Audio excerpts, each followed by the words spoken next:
এটা ঘটনা হচ্ছে যে কুচবিহার জেলা পুলিশ, শুধু দিনাটা বলে আমি চিন্তাটা করি না বা কেউই করে না। কুচবিহার জেলা পুলিশের পরিষ্কার একটাই গল্প, সেটা হচ্ছে যে আমরা মাদক বিরোধী যে কর্মসূচি আছে, আমরা সেই মাদক বিরোধী কর্মসূচির একটা অঙ্গ হিসেবে দিনাটা থানা আমরা কাজ করছি। এর আগের দিনও বলেছিলাম, যখন 166 কেজি গাঁজা উদ্ধার হয় আলোকঝাড়ি থেকে, তখন বলেছিলাম যে আমরা আরও করব এবং সেই খবরও বৈদ্যুতিন মাধ্যমে আপনারা যারা আছেন তারা পাবেন।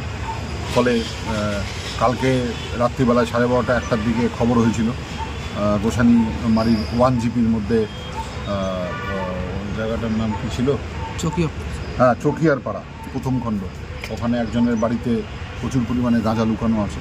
পুলিশ সাত যায় এবং ঘরের বাড়ির থেকে গাঁজা উদ্ধার করে এবং দেখা যায় একটা ঘরের মধ্যে প্রায় 8 ফিটের উপরে গর্ত করা ছিল, বিরাট গর্ত, তার ভিতরে গাঁজা মজুত করে রাখা হয়েছিল, উপর দিয়ে মাটি রাখা ছিল, সাধারণ মানুষের বোঝার উপায় ছিল না।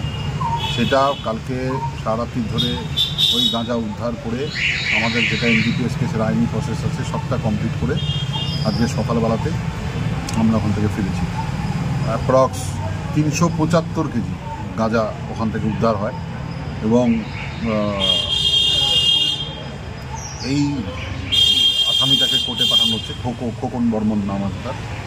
তারপরে তাকে রিমান্ডও নেওয়া হবে, তার কাছ থেকে জানার চেষ্টা হবে এটাই, সেটা হচ্ছে যে এই গাঁজা মজুত করে সে কোথায় সাপ্লাই করার ব্যাপার ছিল বা এর লম্বা ডেন লাইনটা কী আছে।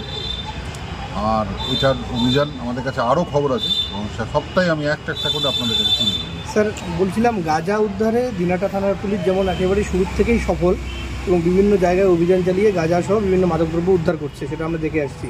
অপরদিকে দিনাটা থানারই অন্তর্গত পেটলা গ্রাম পঞ্চায়েতের দারিকামারি এলাকাবাসীরা অভিযোগ জানাচ্ছে যে নদীর দুই পারে প্রচুর সংখ্যক এখনও গাঁজা গাছ রয়েছে, তো সেখানে অভিযানের ক্ষেত্রে কী বলবেন? ঘটনা হচ্ছে, আপনারা একটা জিনিস জানেন, সেটা হচ্ছে যে বিএলআরও অফিস থেকে লোক নিয়ে গিয়ে আমরা জায়গাগুলোকে আইডেন্টিফাই করাই এবং যে জায়গাটাতে দেখা যায় যে রায়তি জমি আছে, যেখানে চাষ হচ্ছে, সেখানে জমির যে মালিক তার বিরুদ্ধে মামলা করা হয়।